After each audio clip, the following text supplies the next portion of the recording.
Hello, and welcome to the My Empty Hand podcast. I am Reggie Darden, and today I'm going to be chatting with Sean Kelley. Um, always excited to talk to everybody, but certainly with a great guest like Mr. Kelley, we can have a nice chat about his journey and Kempo and whatever else we decide to chit chat about. Just to kind of give my little background here, I started in Kempo in the mid '90s. I've also done some training in Taekwondo, Hapkido, and boxing, and I've also been involved in capoeira. Been doing that for a long time. I'm now currently training at an American Kempo school, and just recently got my green belt as of this recording. So just really loving the journey, really enjoying just all the great things that are coming along. And now that got this podcast started, just being able to talk with not only the kind of the usual suspects that you would expect on a Kempo podcast, but just all the other people that maybe not necessarily get to tell their stories. So I feel that we all have a story to tell and to share, and just as we learn from our teachers, the teachers learn from us. So I'm just really fortunate that we've had such a great response with the podcast, and just looking forward to hearing more stories and learning and growing together. So with our esteemed guests here, what I would like to know and what our listeners would like to know is, how did you get started in martial arts and in Kempo? How did Kempo find you, and how did that all start for you? Well, first of all, thank you for having this opportunity to come on your podcast project. Two things. Number one, congratulations on your green belt. And please give my best and a huge salute to my good friend, old friend, Master Bill Piper. I haven't spoken to him for quite a while, but there's been times we'll kind of catch each other on the social media aspect and just stay in touch that way.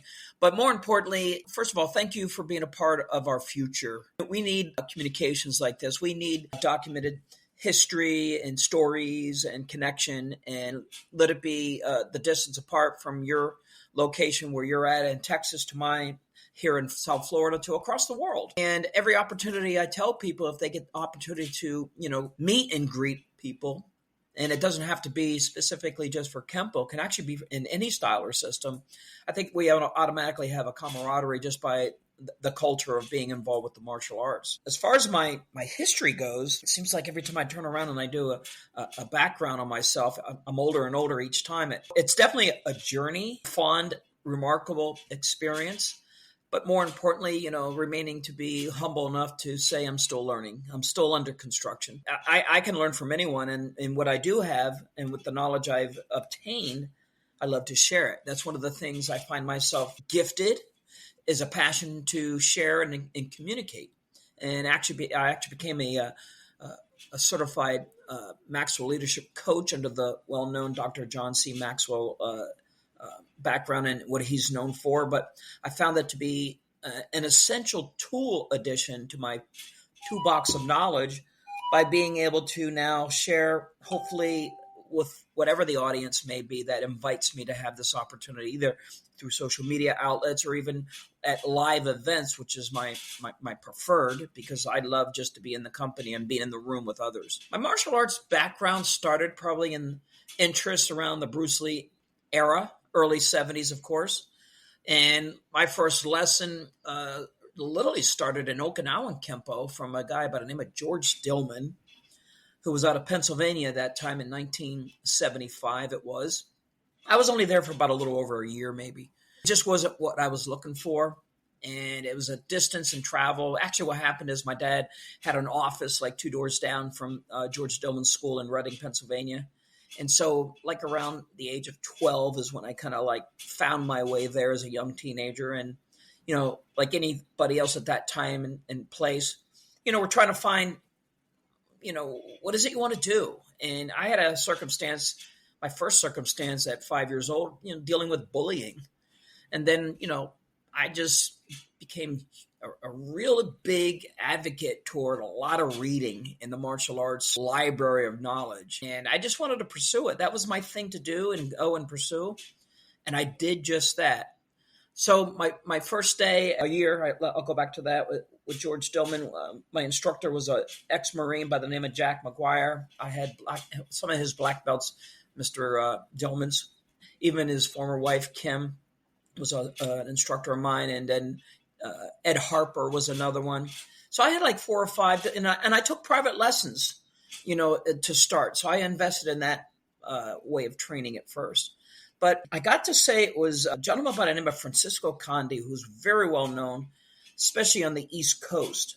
And he's a guy who kind of broke the racial tension that occurred back in the 60s. And ironically, and I just posted something that was sent to me about his background that was done through some kind of interview of who he was and how he, being born in Manila, Philippines, but also through his military background and travels through the military, encountered meeting different martial arts styles and systems and master instructors. And between his background in the armed forces through the judo background, Kojin Kempo, Matsumori Shorin-ryu, and then living and staying in Hawaii for a period of time, living with the Imperados, is how we met Ed Parker, which he's always considered his senior to the martial arts, and they built a relationship. And actually, Mr. Parker and Mr. Conde became very close, longtime friends, and he's actually mentioned in Ed Parker's Nunchuck book. And he created through a thesis, which was one of the requirements way back then, he invented what was called the Kanchaka. And the name Kan obviously comes from his back name, Conde. Mm-hmm. Well, that was my start in the martial arts, was through his Oriental Defensive Arts Association. He was well-schooled in 5 different systems, Mudaquan being one of them, like I mentioned. Kempo, he used a lot of the Ed Parker Kempo principles in his teaching. And it was in 1978, I met Ed Parker as a young boy. I always tell people, man, talk about being at the right place at the right time. And ironically, I was a big Elvis fan too, since a kid. And that logo, that patch that was on the guitar, and then being a Bruce Lee collector of magazines, I noticed Dan and Santo wearing the patch. So I found in my reading, like every time I turn around, somebody was wearing that patch. And it had to be cool if Elvis is doing it, Oh, yeah, for sure. For sure. And when I really encountered meeting Ed Parker on a personal basis, number one, he was the fastest individual I ever saw in front of me. I mean, he was not... But on the other side, on the other spectrum, he was the most remarkable human being, not only with humor, but how he can, his presence in a room, you felt, no matter how big the room is or whatever the population was, you knew he was there. He held that presence quite well. More importantly, he was a networker. That was one of the things I learned from him and Master Conde, was how to network. And what I mean by that is learn how to, do business and meet people and change ideas. And I still do it today, and created that learning. And see, I was working for Mr. Conde for many, many years. Matter of fact, I was one of his last black belts to work for him. And it was through those channels that I had the opportunity to further my journey. When I moved to Florida, I really wanted to pursue the Kempo system. Matter of fact, on my black belt test, which is one of those days back in my time, you never knew when you're going to be tested. It just happened. Well, I was under a car changing oil because we also owned a used car dealership. It was called Pep Auto Sales. It was like 7 o'clock at night, and I'm under changing oil, and the phone rang, and I picked it up, and it was Mr. Conde, and he said, "Sean, go get your uniform and meet me at the school." And I'm thinking, oh my gosh, it's late. So I just thought someone didn't show up to teach the class.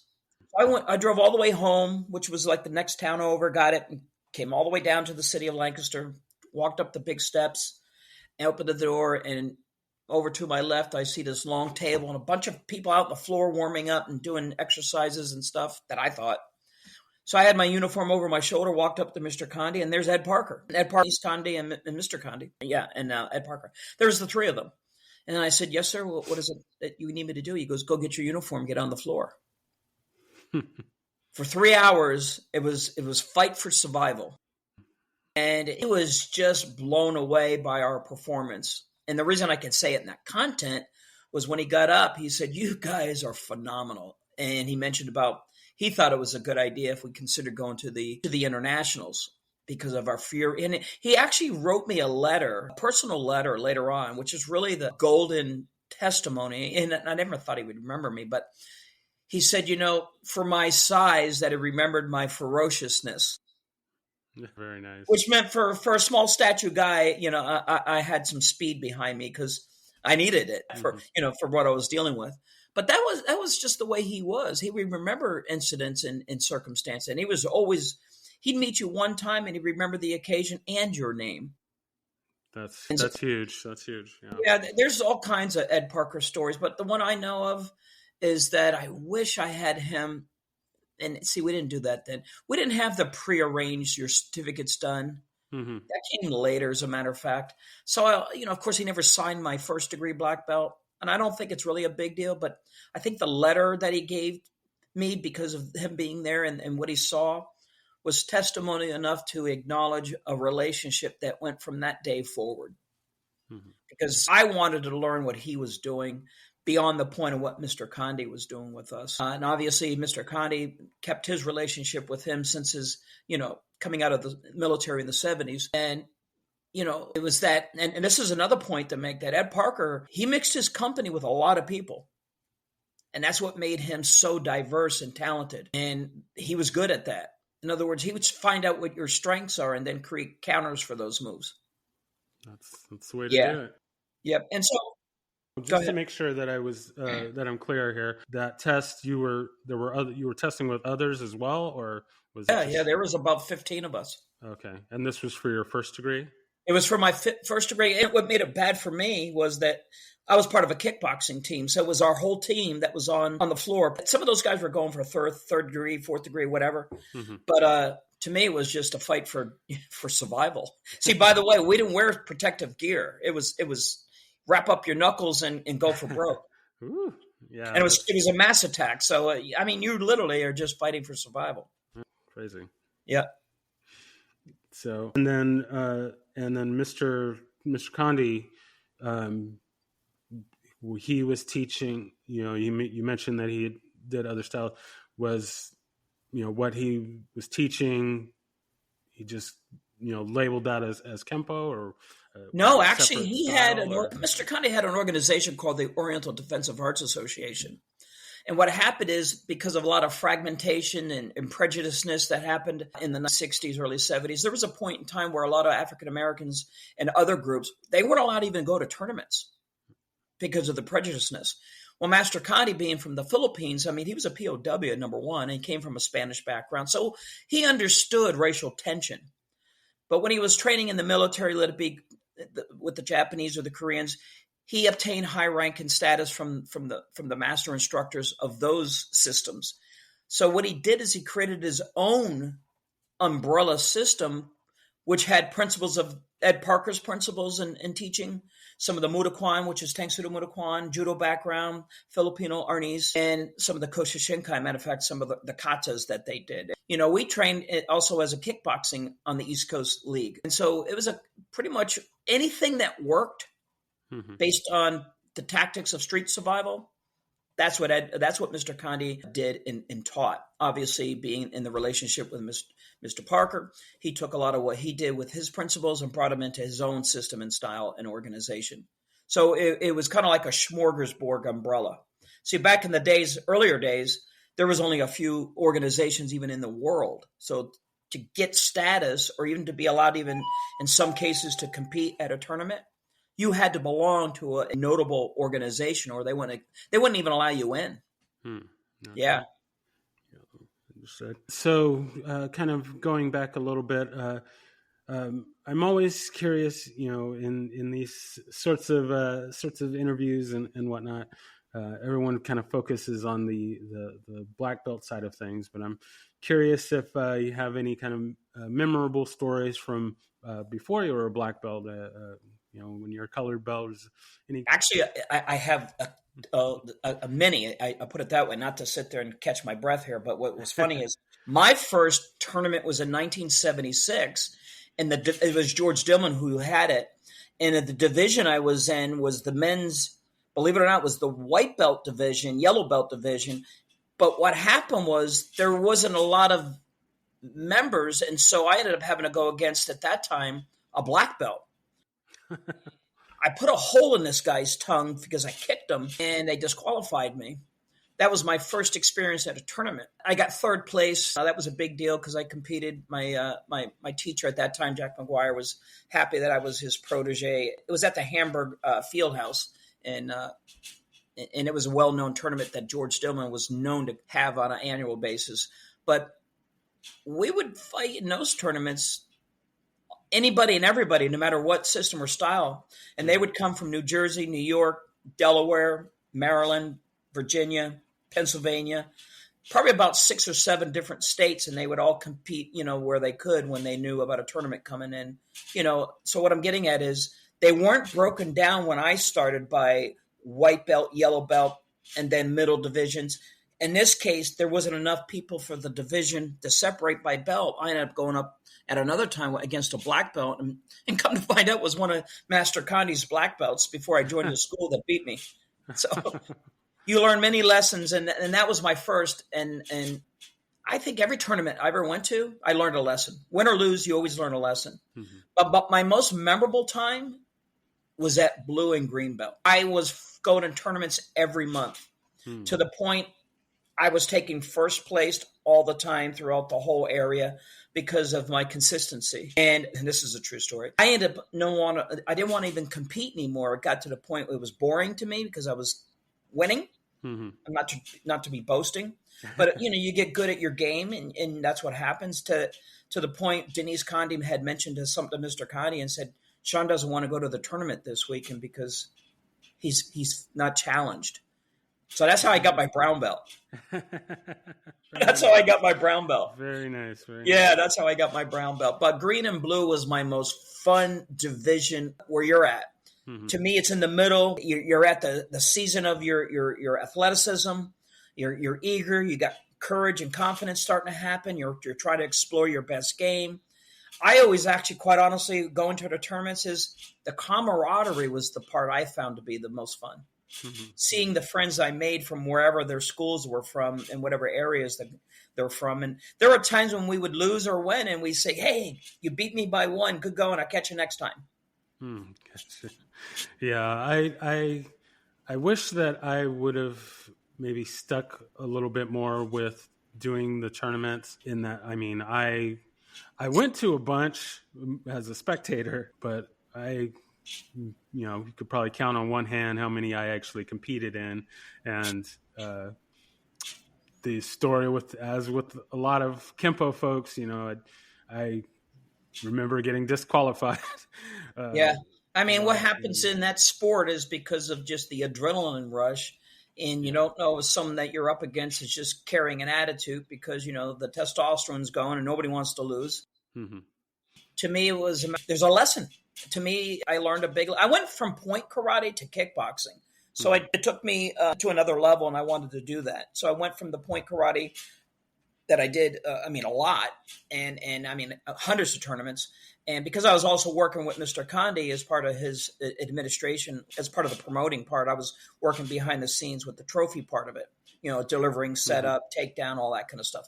But more importantly, to me, I just learned a lot. There was so many lessons I learned from just that aspect of the martial arts. So I tell people any chance you get, just go for the experience. Don't go for the trophy. Just go for the experience. Mm-hmm. Yeah, no, I agree. Now, when you were competing, it was just in sparring. Was there, forms or? I did not. I was never a forms guy. I just didn't have the discipline.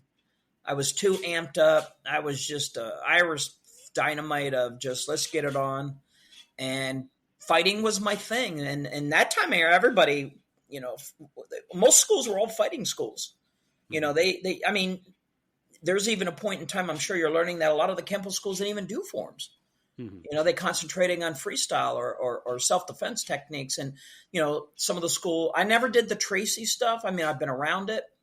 But more importantly, when I got into the Kempo directly, it was under Ed Parker's tutelage. Mm-hmm. Yeah.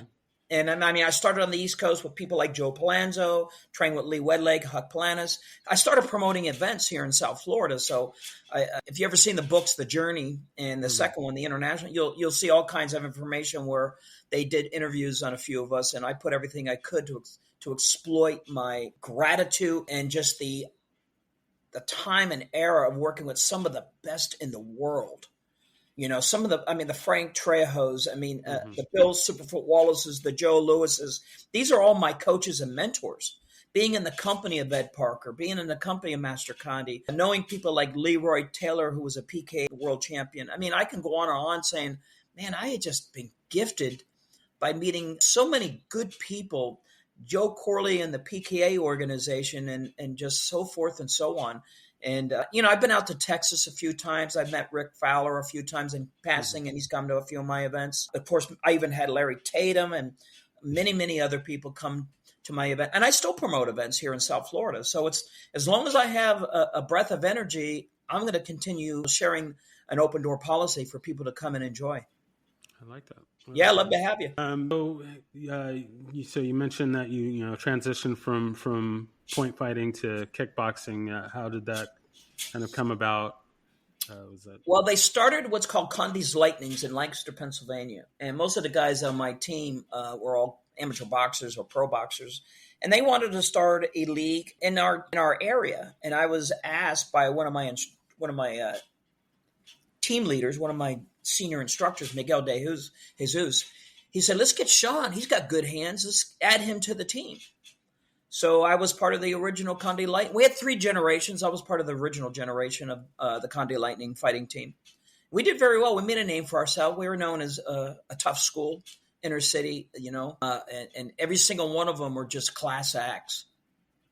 And, it was my safe place. It was the place when I had a terrible upbringing with challenges at home, and I had a choice, either become a part of the problem as a issue of the street, or I can go and get discipline and find myself going to a martial arts school where my extended family and brothers adopted me and protected me. And I enjoyed the discipline of what it gave me. And here I am today, from a hobby to later on became a career.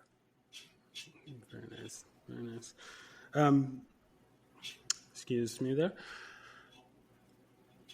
I just lost my thought, and I'm gonna try and get it back here. Let's see. So has Kempo just been your only style, or have you gotten? No, actually, I have black belts in 4 systems. I'm also a 5th degree under Joe Lewis's fighting arts system, which is basically, he changed the name, but it was Joe Lewis's system. I'm also under Bill Superfoot Wallace's organization. I received my 3rd degree under Master Condi's Oriental Defensive Arts. And I'm currently a 9th under Ed Parker's system, and my senior teachers are a senior black belt instructor. We call him senior black belt teacher, per se, is the title we give is Michael Robert Pick, and then Reiner Schulte. And these are my mentors. So even at 62 years old, I'm still under construction with people that will allow my time to reach out to them and just say, hey, how did you deal with this? Or what about the system? And what about the history? What about these people? Or just having, what I call my uncles, my big brothers. Kempo is a science, and I've invested my life into it. And to me, it's one of those things that you can never stop learning. It's a phenomenal art. And so are the people that are all over the world. We have a huge, big family. Indeed. So over the years of your training, is maybe something that you've seen, with the changes with kind of the popularity of MMA, what kind of changes have you seen, or maybe that you would like to see? MMA is the new entertainment because nobody wants to pay extra money and see Mike Tyson bite someone's ear. Exactly. So MMA is the marketing. And, at the end of the day, everybody says what changes of this or evolving of that. And, every discipline, humble yourself, number one. If it happens to increase knowledge and give you what you're looking for, add it to your toolbox. At the end of the day, 10 years from now, you'll have the same 2 hands and the same 2 feet. Exactly. So the only thing that's going to change is how you think. So how you prepare for whatever it is you're looking for. See, today I'm more about health and wellness and finding some peace in my life. Now, I got a background in personal protection and security, but that's because I went from the ideal to the real deal, as Frank Trail used to tell us. And being a bouncer and dealing with that kind of element of need when needed. You try to find where your balance is. I've known people that have, I'll call it, beat themselves out of the system because they don't understand the injuries are permanent. Yeah. And, if you don't take care of your health and wellness, you're gone tomorrow. We lost a lot of great leaders because of, I shouldn't say it like that, good martial humans that weren't really good leaders. They weren't good leaders. And they had challenges with communicating, and they didn't have a mentor in their life. They thought they knew it all. And at the end of the day, we lost them. We lost them to sickness. We lost them to bad health. We lost them to bad upbringing, as maybe young adults or children. And, let it be addictions, let it be alcohol, let it be, other things. And, that mental health is a huge issue today. And martial arts should be a point where you can stay in it for the rest of your life and use it more for taking care of yourself and protect those that can't and be in service to those that may need you. That's one of the reasons why I got into the professional coaching side is I wanted to use my art of knowledge and research to encourage people, even to come back and, anything after 3 people is called politics. That goes, Oh, yeah. And everybody's a computer warrior. So they'll make fun of things that they see and don't understand. Or in some cases, rank seems to be the number one problem we have. It's easier to get a 10th degree than it is a first degree. I'd rather congratulate people like you and talk more about the Q ranks coming up, the under ranks. Yeah. Not about my accolades. It's not about me. It's really about you guys. So my direction now is to be I prefer coach versus master Sean Kelley, even though that's my title in the art. I just don't think I've mastered everything. There's still something I'm still trying to master personally. So when I find that to be in my balance in life, maybe. Right now, it is what it is, and I don't need that title. I'd rather have your friendship. I'd rather have a trust. I'd rather build a relationship. That's most important over anything else is relationships to me. And I have international and global relationships. And because of what I have done and have traveled and have invested, that's what I now give, because quite honestly, what we see out in the world of cyberspace is bad Kempo. It's not very good. The basics need to be talked about. And this is what happens when people don't go to an instructor. They learn by video or they YouTube it. They don't build one-on-one. Let's stand next to your instructor and let him correct your feet. Bend your knees, show where your hip alignment needs to be. If we're in art of physics and body mechanics, you don't hear too much of that being talked about. Instead, it's like, how fast can you go? I just had this conversation with someone who saw this move that they were watching to learn by YouTubing it. And I said, well, did you watch what they did wrong? Yeah. See, because sound, speed, people flutter like a butterfly and they think that's an effective art. Well, look at the guy they're working with, the Uki, and look how he's still standing. And the other person just did 59 moves of flutter, space with no engagement, no depth zone. If I sit there and learn a technique called shielding hammer and I block you and hit you across your face, I don't think I need 29 more moves. Exactly. So be sound on your basics. Now, I do understand why we do these moves, though, for continuation. And that is a discussion in itself. It's like if you're a police officer, I'm sure you're not going to go on duty with only 3 bullets. Exactly. Yeah. That's, over the years, talking to people that have had to use their Kempo in a real life situation, all of them have said, I've never gotten past, the first or second move in any technique that I've used. But there's actually glad to have all of those tools to be able to utilize them if they needed them. There's actually a scientific reasoning behind all that, and it has to do with mental absence of space. Because we try to overload you with a sequential amount of flurry of movement, because anytime you come to a pause in battle, you then have a takeover thought process of worry and someone can conquer you, or my gosh, what should I do? Tachypsyche effect, it's called. So we use almost like a firearms expert. You do double tap and then you survey your work. You do what your eyes tell you. That's why the boxing, that's why the kickboxing, that's why the point karate, all, and anytime you're going and you're doing touch to somebody else and you're, like Joe Louis said, he wasn't impressed by what you can give him in sparring. He was more impressed with what you could take from him based on the fact were you in condition to absorb and not be only the one given out. It's a two-way street.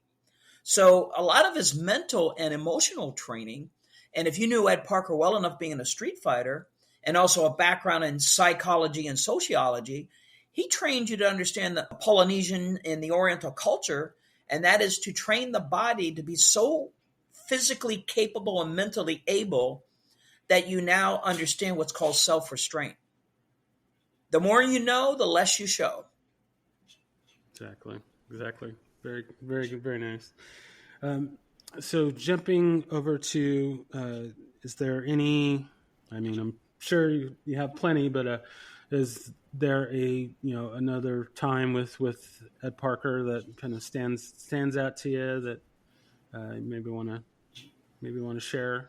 Well, I mean, I had so many times with Ed Parker, and he would call us up when I was working for Mr. Condi he would call by phone, and he was always telling jokes. He was the most fun guy to be around. And by the way, when you saw Ed Parker, in other words, if I were to see him in 5 minutes, the first thing he would do is embrace you. He would hug you and always telling jokes, always connecting to the audience. Enjoyed, and he would volunteer his time to go to tournaments and referee. I mean, I remember one time visiting in Florida here in '82. We were up together on the East Coast, and he says, "Hey, I'm going to be down in Miami at a tournament by I don't know if you've ever heard of a company called Macho, but it was a sparring. But so Ma is the wife, Cho was the husband. They were promoting a tournament, and Mr. Parker was one of the guests coming in for the event. So anyways, he had told me that he was going to be there and I should meet up with him. And so I did, and that was super cool. So kind of going back to a little bit of a previous question, is there... Did that answer your question, though, about you were asking me about Ed Parker? I mean, oh, yeah, what I was trying to get at, I'm sorry, that it was that he invited me to come down and meet with him in Florida. And that was my quick note of just telling you his personality. He never took it as, well, if I'm there, then we'll meet up. But he invited me. He was known for that. If he would travel, he would tell people that he knew that might be in that particular area. Because I told him I was going to be in Florida visiting my father. And he's like, well, I'm going to be there too. So that was just my way of saying that he was a real guy. I mean, he was very humble, very kind, and just fun to be around. Gotcha. So is there things that you did training wise previous that maybe aren't being done now that maybe you'd like to see come back, and kind of vice versa? Are there things that are happening now training wise that you kind of wish you had when you were training previously? The only thing I could recommend is qualified instructor time. What does that mean? That means giving the students more opportunity to train with people that are good facilitators and coaches, and go to the event, like spend a weekend and go over basic fundamentals and break down the techniques, break down the forms. Because Ed Parker was adamant about learning the American Kempo system where you knew why and the how of each thing that you did, not just mimic the motion or just copycat it. He had a very structured blueprint how he wanted certain things to be understood. And another part is, we have like 154 plus techniques, and everybody sometimes has a tendency to think that means all 154 of those techniques are doable. Mm-hmm. And that's not the case. His topic when he taught a lot of was called variable expansion. And he would show you these variables against master key techniques and go on these expanded ideas. Formulation was really his best place, where he would want people to say, okay, take this particular move, come to this point with it like an intersection, and then what if this would happen? How would you deal with it? giving you the freedom to express. Mm-hmm. And then like Frank Trail and Mike Pick, those are two classic people I can think of. And something I picked up from all of them was Ed Parker had this electric energy burst of energy. He was known to go from 0 to 100 like quick. Mm-hmm. So it was an energy, an internal ability to go into what's called the energy burst of being able to just go from a relaxed state of mind to a mind of combativeness. And a lot of this, Paul Mills was really good at doing those drills and those speed hand gesturing drills, body drills. And if you want to better your Kempo, what is it that you're trying to better? Let it be timing. Let it be your legs. Let it be your hands. Let it be a boxing fusion. Let it be, mass attack. I mean, there's so many factors here versus just, having someone throw a punch and you demonstrate all over them. Mm-hmm. Yeah. Gotcha. Okay. So let's kind of head towards some of my kind of little fun questions here as we go towards closing.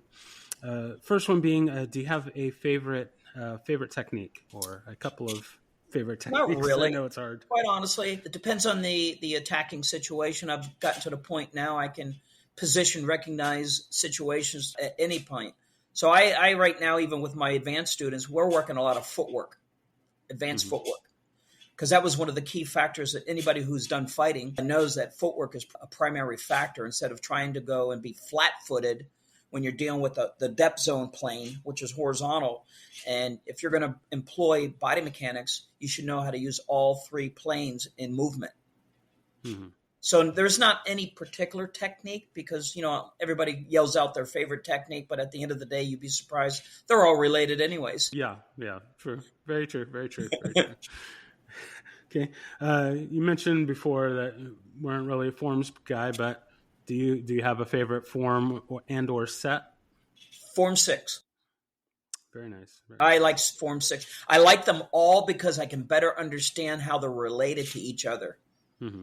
Yep. So if I said to you, "Hey Reggie, do you know what form do you know up to?" In the Ed Parker version, I guess my last one was coordination set 2, but I originally started in essentially a Tracy system. So I guess book set would be the last form. I did start on staff set, but. Okay, so with the forms, I mean, not the sets, but the forms themselves. What number? Well, I would say long 3 was. Okay, so last. You know the forms 3. Mm-hmm. Yes. What's the theme?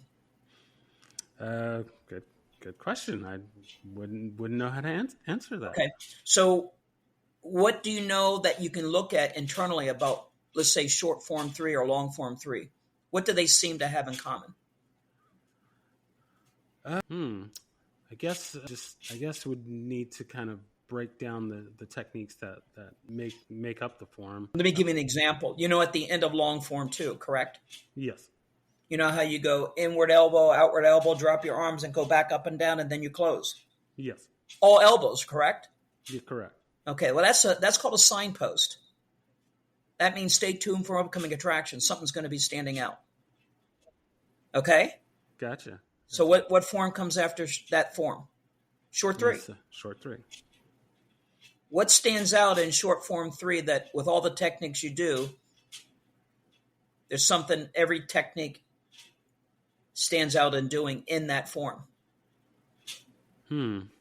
Elbows. Okay. Crashing wings, elbows. Twirling wings, elbows. Right? Okay. Yeah. So if I did this to you with my elbow, drop, elbow, I'm showing you at the end of long 2, that isolated position of motion and movement is telling you, stay tuned for upcoming attractions. There's something's going to stand out, and it's to do with the elbows. Okay. So there's where the forms tell you a story and features of things that are standing out in the form you're doing, or pay attention on things that are up and coming. Gotcha. Okay. Short 3 and long 4? Not yet. Okay. Haven't got long 4 yet. When you get to long 4, the first move of long 4, look how it parallels the first move in short 3. Yeah, That'll give you something to look at. Yeah, I am. Maybe your friend familiar Wally with will know. that. I am familiar with that. So yeah, I will definitely have to take a deeper look at that. The next question here: if there was anyone that you could train with, living or dead, fictional or non-fictional, who would you like to be able to train with? I still have a passion for. I wish I could have at least met Bruce Lee, but I didn't have that opportunity. I know George Dillman was working with him because of the nunchuck, but Mike Pick, senior teaching black belt, Michael Robert Pick, is just a very unique man, and he's still alive. And we conversate often, but I just find him to be one of the most unique human beings I've ever met as a mentor, and someone who just guides me. And he's kind of like taking the place, because we don't have a Mr. Parker anymore. And that's what's missing in the world today, is that the person, the captain of the ship. They used to call Ed Parker the old man. We don't have an old man, but he's my old man. So when it comes to, if there's any, to answer your question, I'm going to leave it as Mike Pick is my guy to go to. And because he is living, he'll always be that guy to go to. Him and Reiner Schulte have been my 2 pillars in life that keep me in balance as my seniors. And because they both had a relationship far greater than I ever had, because they were with him in the 50s and 60s, up until his passing. I was part of the last generation to be with Ed Parker in 1990 is when he left us. To me, I just have a mutual respect for them as they do for me. And so I tell people all the time, whoever your teachers are, keep it going, keep their names out there, keep their legacies, known and spoken about. And you may learn from different people, different things, but don't ever forget where you come from. Excellent. Okay.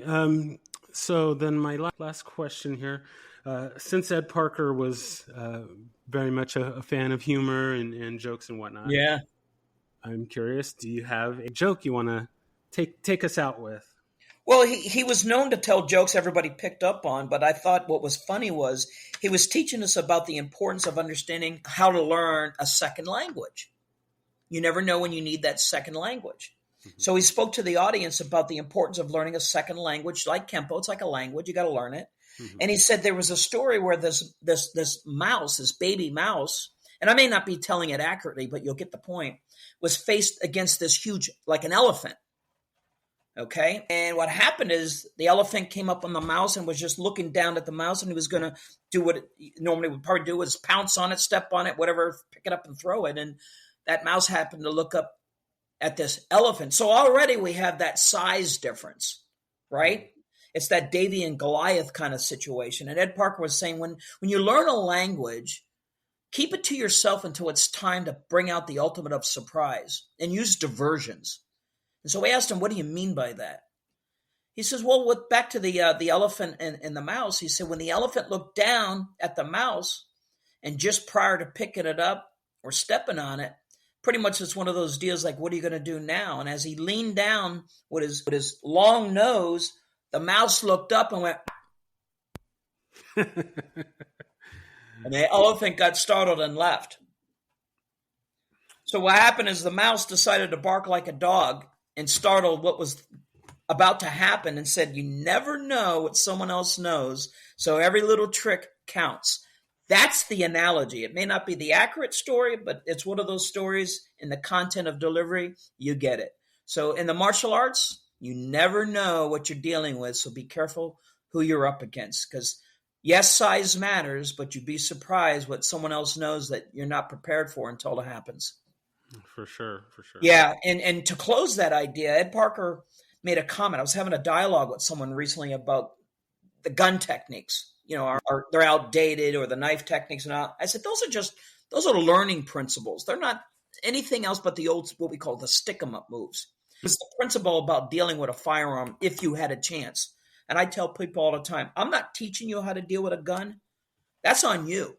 I'm liability and negligence, even on an instructor teaching that to a student. The point is this: Ed Parker said this to us and to many others. He said, I'm not afraid of a gun. Never have been, never will be. It's that damn bullet that frightens me. Yeah.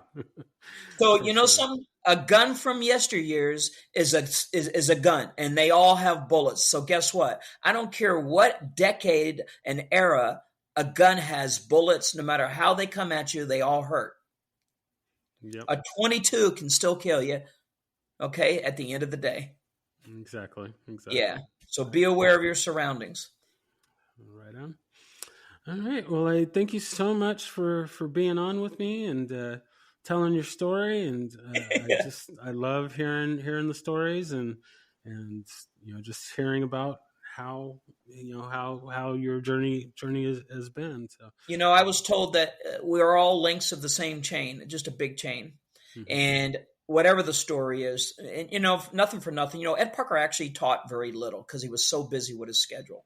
Hmm. So if you got a time with Ed Parker, let it be 15 minutes or a few minutes on a telephone or a seminar, which is really what he was best known because he was all over the world. Today, I would tell people this: train as often as you can with the instructors that are available to you, or even if you've never heard about them and you got that first time opportunity. And do not allow someone else to tell you not to do this or not to do that because they had a bad experience. Because we're at the point in time where we're losing those legends and those Hmm. icons, Yeah. and we really need to groom the next generation to fulfill carrying the torch and promote our art and promote events and seminars and events where we can all gather and share some of that information that maybe many others didn't get. Let it be that you didn't get a understanding of a principle in a move or an understanding of this form or set or whatever it may be. There's enough knowledge out there that whatever questions you have, they can be answered. Excellent. Excellent. All right. So just the last thing here. This is their time for shameless self promotion. So if there's anything that you want to bring up, or now is your time to throw that Well, out there. actually, the only thing I can say is, Reggie, thank you for giving me this time. And I know you're just beginning in the podcast world, but you know something? It's these documentations and the ones to come are how the generations now and in the future will know about let it be me, that Sean Kelley, and all the other people that can tell a story or two that I'm happy to share because I was just a lucky kid being at the right place at the right time. And guess what? You're now that lucky kid. You get to be at the right place at the right time and say, man, I remember I was interviewing Sean Kelley and we talked about Ed Parker and Joe Louis and Bill Wallace and Michael Robert Pick and names I only heard about. Maybe there will be a time and I can either interview some of them or get to know most of them. And Yeah. good luck with that, my friend. And I salute you for your journey and many blessings to you. All right. Well, thank you so much. I will be in touch when I'm about to get this put out and posted. And just once again, I can't thank you enough for being on. And you have a great day, evening, and we'll talk again soon. Yes, sir. Yes, sir. Take care. All right. Thank you. Bye. Thank you for listening to My Empty Hands. If you enjoyed the show, please share it with a friend. If you didn't enjoy it, please share it with an enemy.